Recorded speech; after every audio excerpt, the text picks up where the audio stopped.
વર્ષોની પરંપરાગત જે તિકમરાયજી મંદિર છે ને ખારવા સમાજ જોઈન્ટમાં વર્ષોની પરંપરાગત જે રામનવમીનો વરઘોડો કાઢે છે અને આજે હું તમને કહું કે નવાબ ટાઈમમાં પણ વરઘોડો નીકળતો હતો.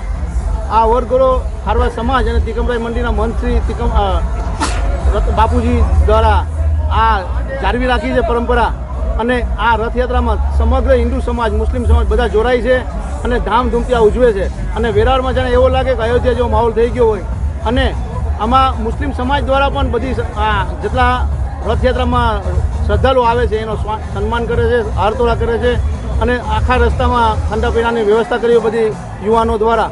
અને આમાં બહોળી સંખ્યા ભાઈઓ બહેનો માતાઓ જોડાય છે અને જાણે એવું લાગે કે આપણે અયોધ્યામાં આવી ગયા એવો માહોલ લાગે છે. ભગવાનને એક જ પ્રાર્થના છે અમારી કે અમારા નરેન્દ્રભાઈ મોદીનું સપનું સાકાર થાય અને 400 પાર થાય એવી હું રામજીને વિનંતી કરું.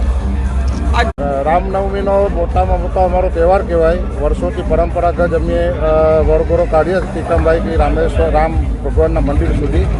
અને આજ સારી રીતે બહુ બધીથી વધારે ઉત્સાહથી બધી પબ્લિક છે. દર વર્ષે જોડાઉં છું ને પણ આજે ખૂબ જ અનેરો ઉત્સાહ જેમ વેરાવળમાં આપણે એવું માનીએ કે અયોધ્યામય જે અયોધ્યામાં આપણે હોય એવો આપણે અહેસાસ થાય એવી ભવ્ય શોભાયાત્રાનું આયોજન કરેલ છે.